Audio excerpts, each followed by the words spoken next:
I inherited this heart-shaped birthmark. I got high cheekbones. I'd like to thank my dad for these enormous ears. I got this secret tooth.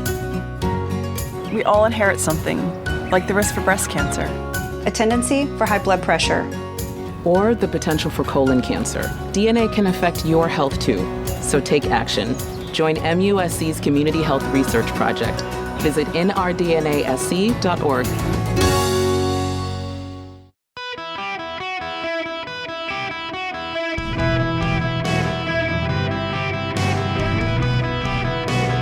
Welcome to the Eric Erickson Show podcast, Hour 3. Hello, America. Welcome. It is Eric Erickson here. The phone number, 877-973-7425, should you wish to be on the program.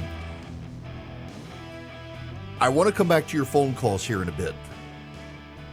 But I want to say something, and I want to go to the 50,000-foot level and look down. This is kind of important.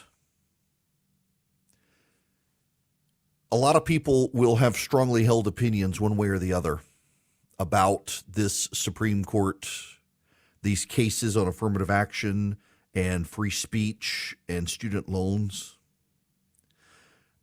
I want to talk about the Constitution itself and our country. There are a lot of people who lack pride in the country right now. And a lot of those people on the left and the right, they're just two sides of the same coin. They lack pride in the country because they feel like they do not control it or they do not recognize it. They don't have pride in our institutions. They don't have pride in our land. They don't have pride in our people. And in large part, they don't have the pride because they don't have the control.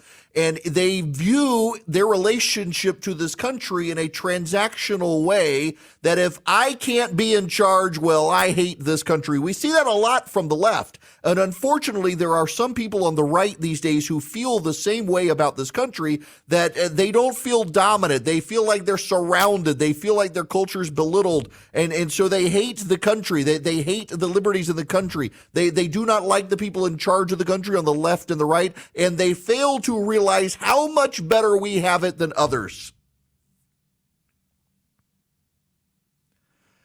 And that disappoints me in friends of mine who have decided to bet against this country because they don't like it anymore, because they think it's too licentious, they think it's too hedonistic, they think it's too progressive. Yes, I agree that we should be able to rein these things in, and I agree there are parts of the country that have just gone wackadoo, and people control cultural institutions that want to impose their values on me. But my love of this country is separate from the politics and the cultural blight of the era. I love the United States of America. There are people willing to die to get here, and no other country can say that.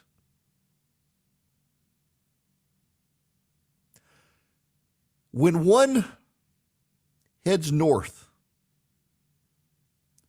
on the North American Highway, which runs all the way down to the end of Panama, you walk through some of the most unexplored parts of the world, through Central American jungle. You go over mountains, and then you hit desert. And there are people who are literally walking to this country. Some of them will never get here. Some of them do odd jobs along the way. They save their money so they can get on a bus and come and not walk. Some have enough money so they fly into Mexico City, or they fly into Guadalajara or Monterrey, and they walk north. They hire coyotes to get them through the desert to come to this country. I don't think they should be here, but I note they want to come here and not other places.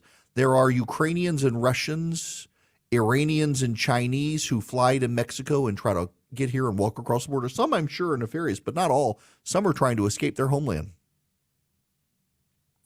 People want to come here to this country because this country means something to them. This country, we take for granted this country. This country is not an ideal to us. This country is just where we're from. Many of you listening right now have never ventured outside this country. I grew up outside of this country. I grew up still to this day. I've been to more countries than states, and I can tell you, this country is unique. This country is special.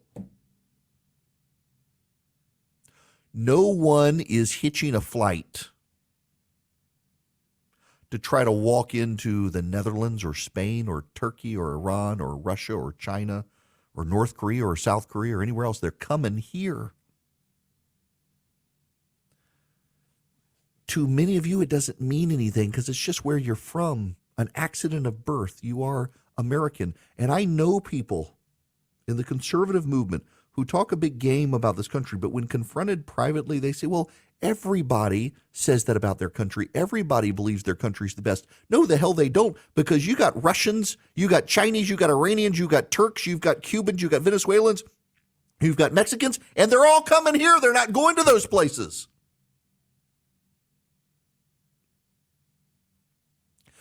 You don't see the desire to immigrate to those countries around the world. You see it here. Why?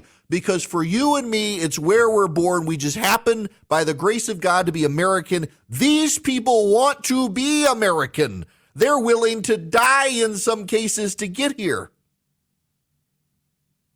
So you can bellyache all you want because you didn't get what you wanted out of an election or from a Supreme Court decision, or from a bureaucrat, or from Congress, or from your state legislature. You can bellyache all you want, but are you willing to walk across this country to get into another country? Are you willing to save your money to flee to a different country? No, you're not, because you know intuitively there's no better place.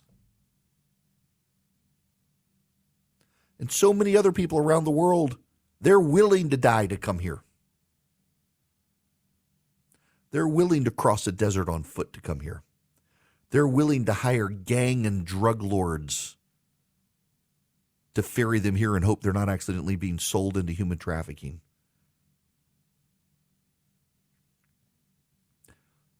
$200 some odd years ago, our forefathers were the grandsons and great-grandsons of the men who had been willing to die in the Glorious Revolution of 1688. And thank God there was no blood spilled in the Glorious Revolution, but they were prepared. They were ready to take up arms to chase James II out of Great Britain and bring in William and Mary. They were prepared to go to war over that. After the entirety of the English Civil War and how bad it was, they were ready. They wanted James II gone. And he left, and William and Mary came in and submitted to the primacy of Parliament, and they guaranteed in 1689 the English Bill of Rights.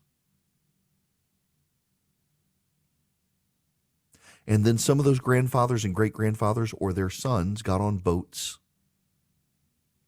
and came to a new world. They still believed themselves to be British subjects and citizens of Great Britain.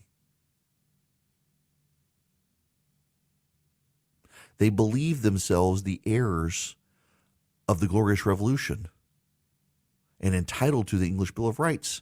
And Great Britain said, no. No, you're not. You're just a colonist. You're not British. You're not an Englishman. You're an American colonist. So these men went to war. Historians on the left and right actually say the American Revolution is actually a profoundly conservative revolution because we weren't looking for something new. We weren't looking to throw off the shackles of the old to bring on something new like the French or the Russian Revolution. We were looking for something old, something ancient. We were looking for the rights of the Magna Carta and the English Bill of Rights. We believed it was ours. And our forefathers, our founders, were within a few generations of their grandfathers within living memory willing to die for the English Bill of Rights. And thankfully, none of them did, and it did. And so our forefathers, our founders, they were willing to die. They were willing to die for the freedom of speech. They were willing to die for the idea of no taxation without representation. They were willing to die to stop the quartering of troops in their houses. They were willing to die to stop the state from invading their homes and engaging in illegal seizures. They were willing to die for the beliefs that they put into the Constitution and the Bill of Rights, are you willing to die for those things? Are you willing to die because you didn't get your way in the Supreme Court? Are you willing to die and take up arms against your government because the election didn't go the same way? I'll tell you who's willing to die: the barefoot person walking across Mexico to get here, who to some degree has more in common with our founders than a lot of people who take this country for granted and like it or don't like it based on what they get from it.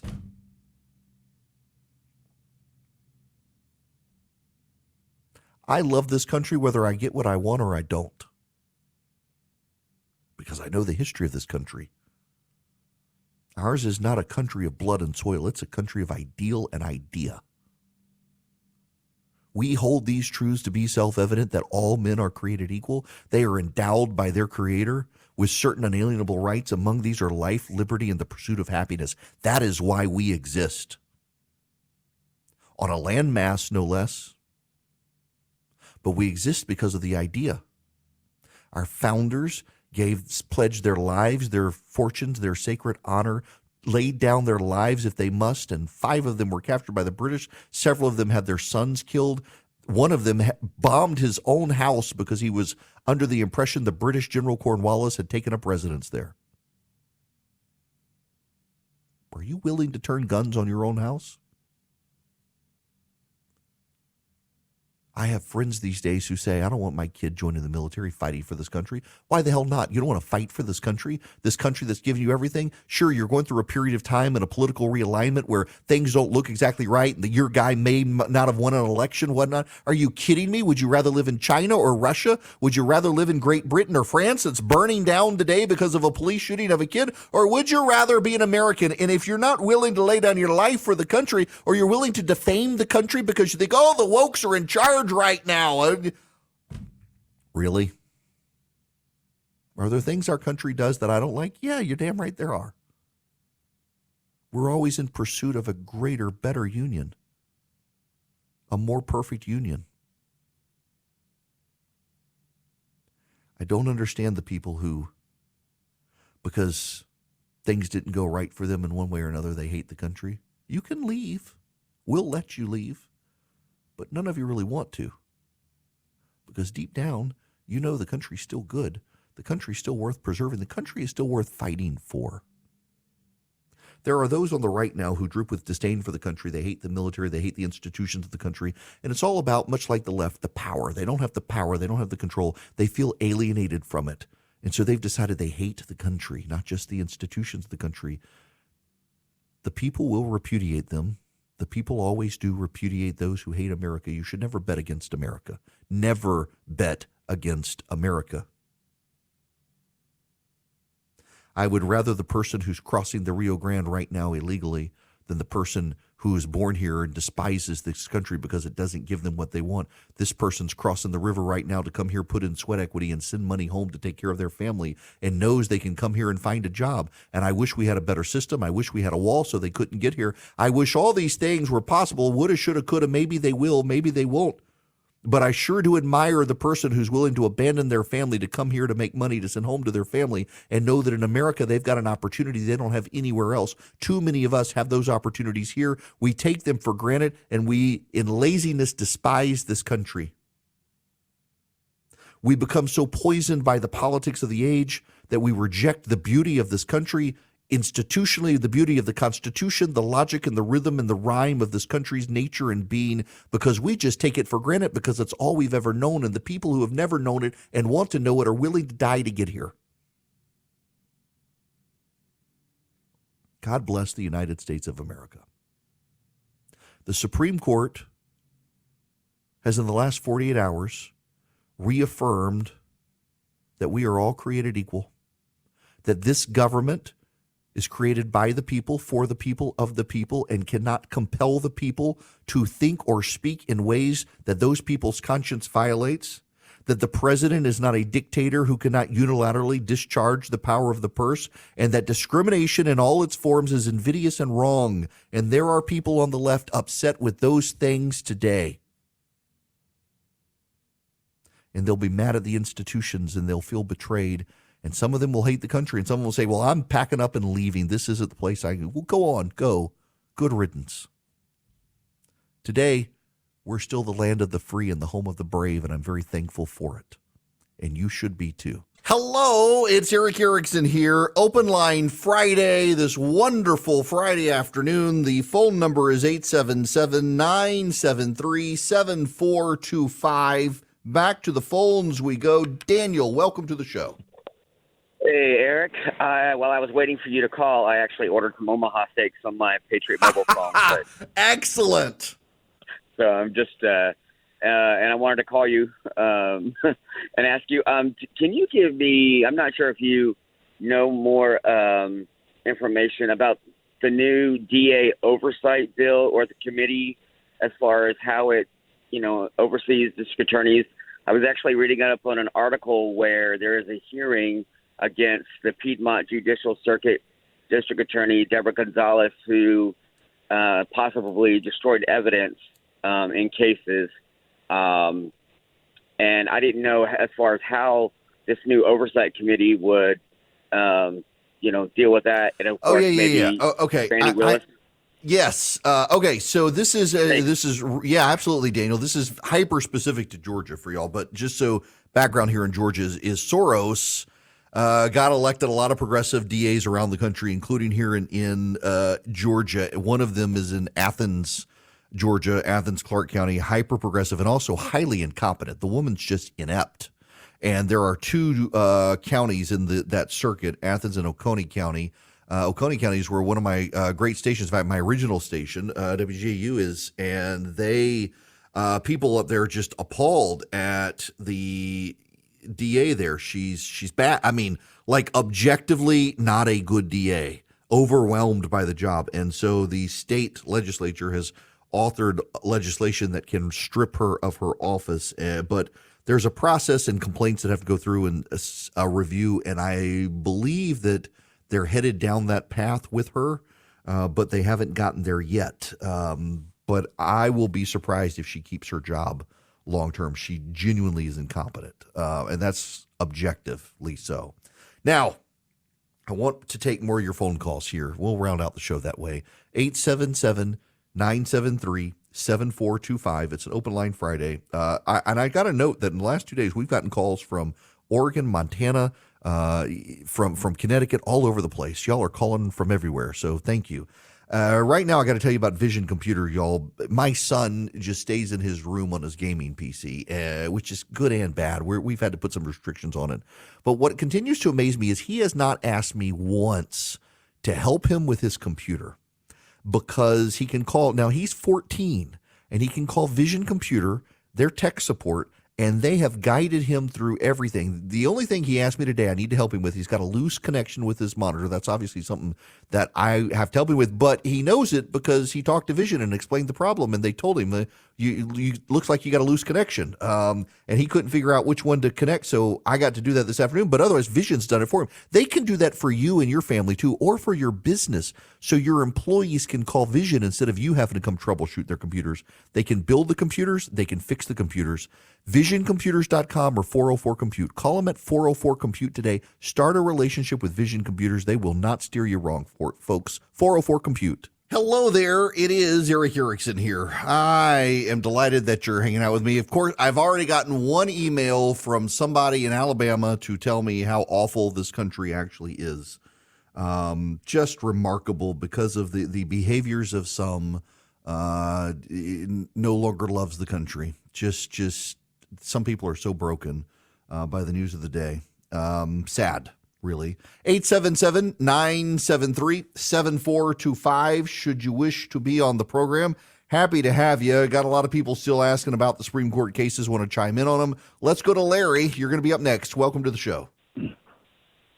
Yeah, thanks for taking the call. I don't know if you caught Barack Obama's comments yesterday and compared them to what President Biden said about the Supreme Court throwing out discrimination.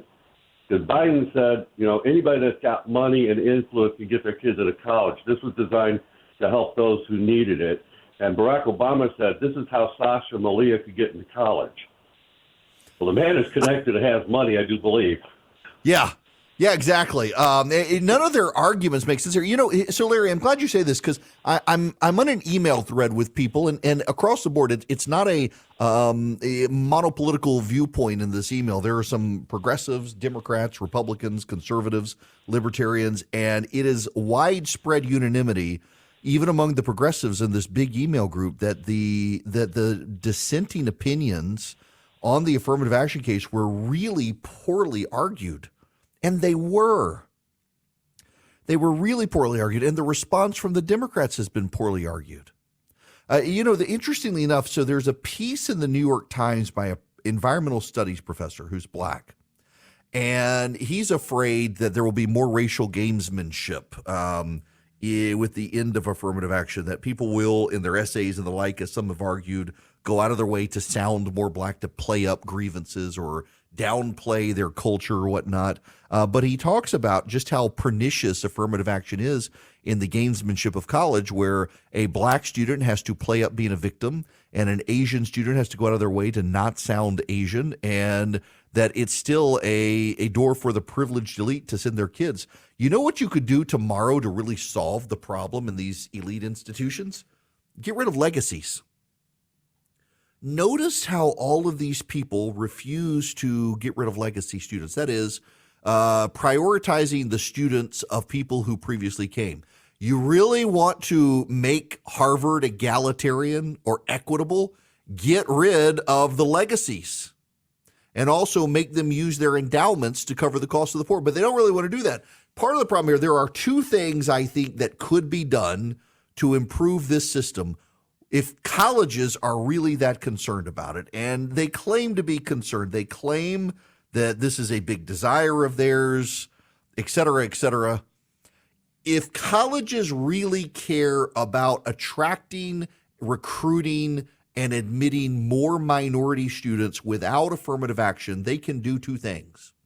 One is they can get rid of recruiting and admitting legacies and prioritizing legacies. That is, they can get rid of their predilection to allow the children of graduates to come to their schools. The second thing they could do is stop participating with U.S. News and World Report.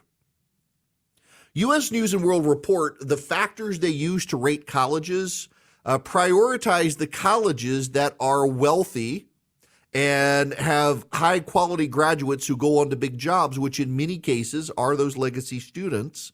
And they prioritize endowments and money. Well, if a college uses its endowment to fund scholarships for minority students, it reduces its endowment for a time and therefore is less of a viable option for the U.S. News and World Report ranking. So U.S. News and World Report actually hurts colleges, penalizes colleges that wish to recruit poor students, non-white students.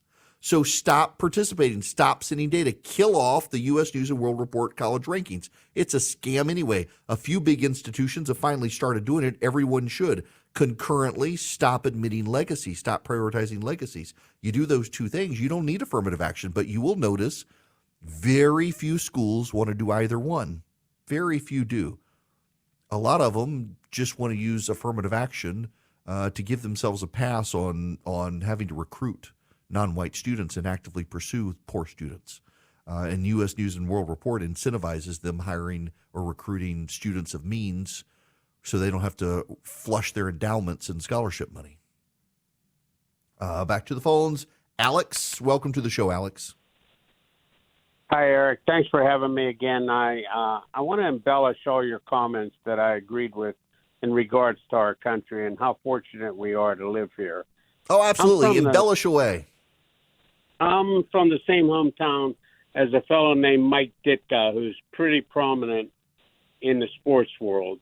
And a few years ago, he was on ESPN, and he said it best.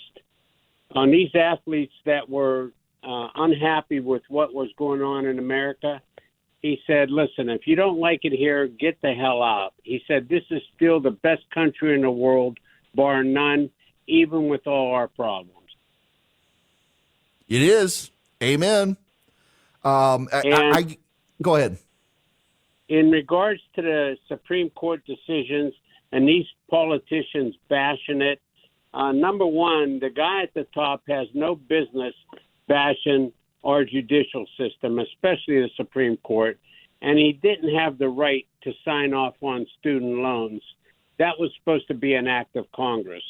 So I guess a lot of these people that are criticizing don't care about our Constitution that founded this great country. No, they clearly don't. That's it. I'm pleased to live here. Well, listen, Alex, thank you very much. God bless you. Have a great 4th of July. Let me just read you part of this.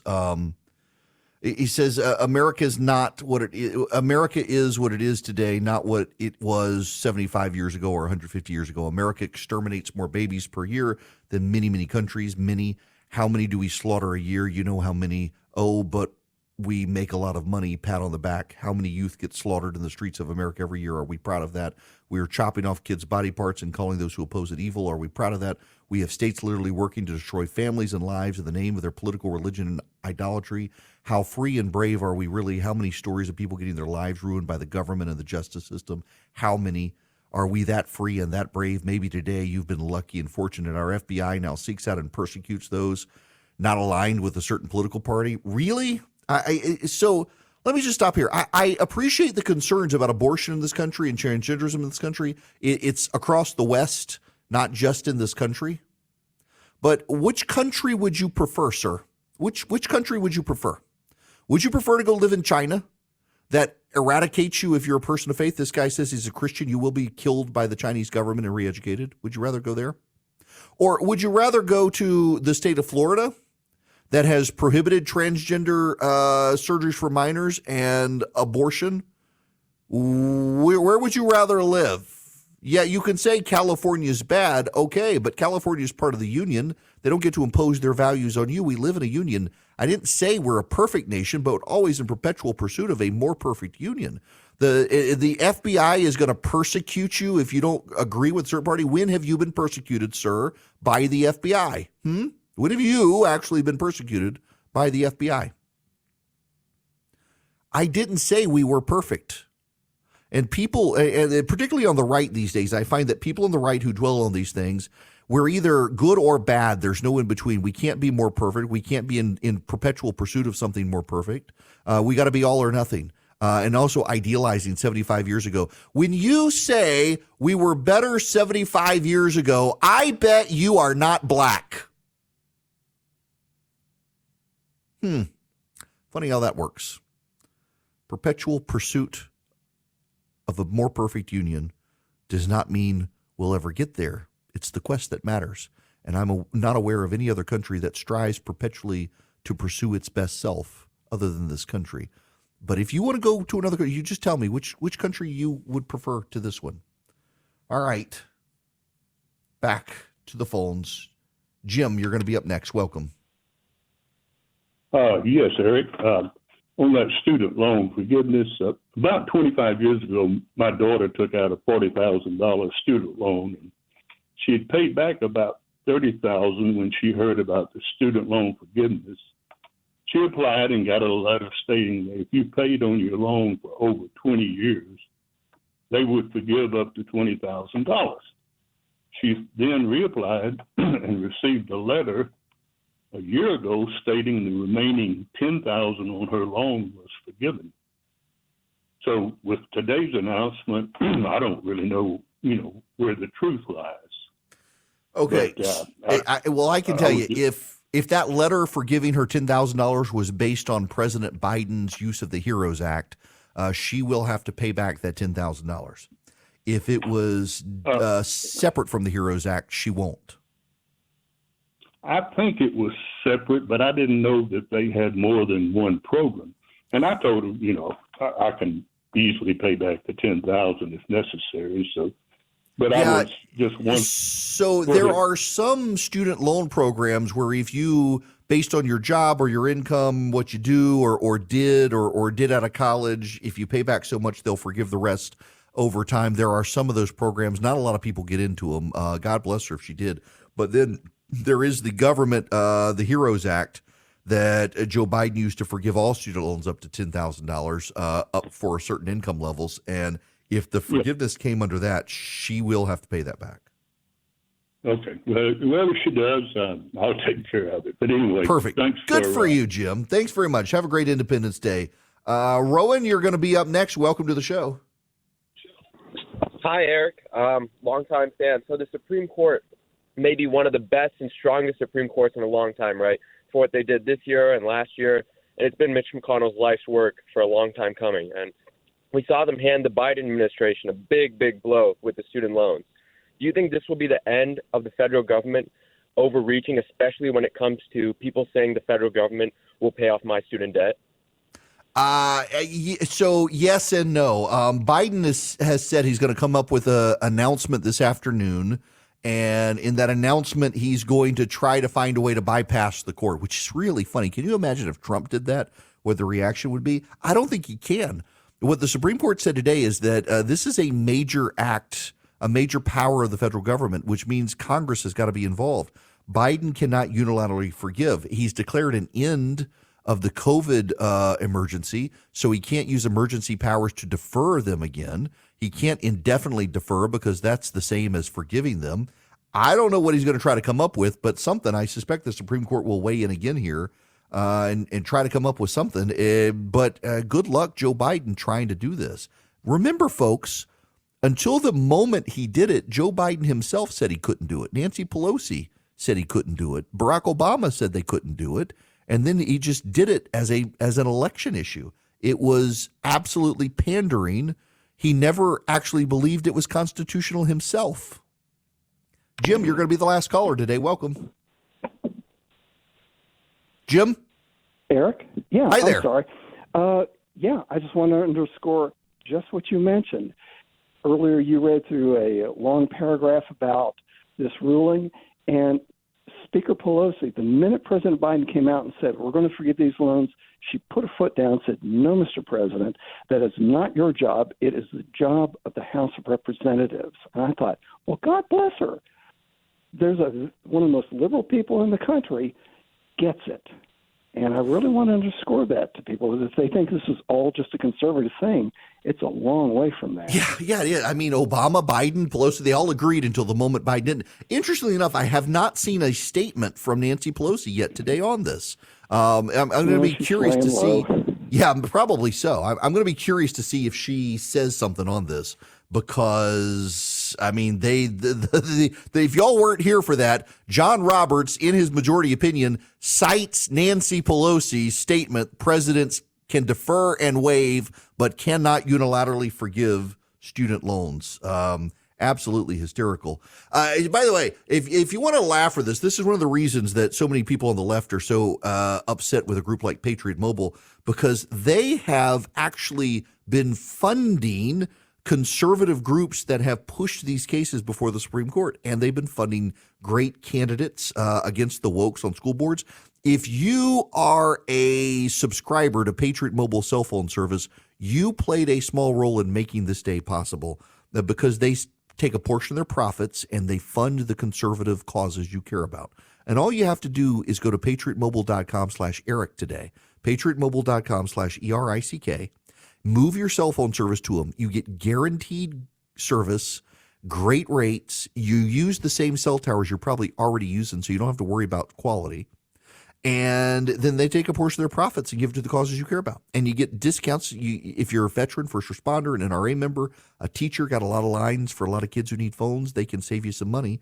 You go to patriotmobile.com/Eric, or you can also call them 972-PATRIOT. That's their phone number, 972-PATRIOT. You're going to be talking to someone in the United States when you call that number. Tell them I sent you. You get free activation with my name. But if you go to patriotmobile.com/Eric, you will see a detailed map down to your house. Put in your address, zoom into your house. You'll see how great the quality is. 5G data, voice, they got it all. You can take your existing phone number to them or get a brand new phone number from them. 972-PATRIOT, or call them there, 972-PATRIOT, or go to patriotmobile.com/ERICK today. Welcome. It is Eric Erickson here.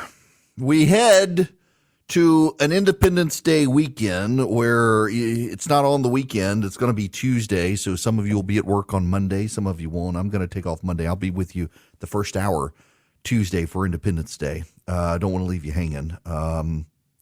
The The unanimous declaration of the 13 United States of America. When in the course of human events, it becomes necessary for one people to dissolve the political bands which have connected them with another, and to assume among the powers of the earth the separate and equal station to which the laws of nature and nature's God entitle them, a decent respect to the opinions of mankind requires that they should declare the causes which impel them to the separation. We hold these truths to be self-evident, that all men are created equal, that they are endowed by their Creator with certain unalienable rights, that among these are life, liberty, and the pursuit of happiness, that to secure these rights, governments are instituted among men, deriving their just powers from the consent of the governed, that whenever any form of government becomes destructive of these ends, it is the right of the people to alter or to abolish it and to institute new government, laying its foundation on such principles and organizing its powers in such form as to them shall seem most likely to affect their safety and happiness. Prudence indeed will dictate that governments long established should not be changed for light and transient causes. And accordingly, all experience has shown that mankind are more disposed to suffer while evils are sufferable than to right themselves by abolishing the form to which they are accustomed. But when a long train of abuses and usurpations, pursuing invariably the same object, evinces a design to reduce them under absolute despotism, it is their right, it is their duty to throw off such government and to provide new guards for their future security. Such has been the patient sufferance of these colonies, and such is now the necessity which constrains them to alter their former systems of government. The history of the present King of Great Britain is a history of repeated injuries and usurpations, all having a direct object, the establishment of an absolute tyranny over these states. We therefore, the representatives of the United States in General Congress assembled, appealing to the Supreme Judge of the world for the rectitude of our intentions, do in the name and by authority of the good people of these colonies solemnly publish and declare that these united colonies are and of right ought to be free, independent states, that they are absolved from all allegiance to the British Crown, and that all political connections between them and the state of Great Britain is and ought to be totally dissolved, and that as free and independent states, they have full power to levy war, conclude peace, contract alliances, establish Congress, and to do all other acts and things which independent states may of right do, and for the support of this declaration, with the firm reliance on the protection of divine providence, we mutually pledge to each other our lives, our fortunes, and our sacred honor. July 4th, 1776. Have a great Independence Day weekend. Deviled eggs without Duke's mayo? That's like a country song without the twang. Ah, shoot. A porch swing without the porch. Or a cookout without the grill. So if you're not making deviled eggs with Duke's, you're not making deviled eggs. Get some today and make those deviled eggs the right way. Find Duke's real, light, and flavored mayos at your local grocery store. Duke's, it's got twang.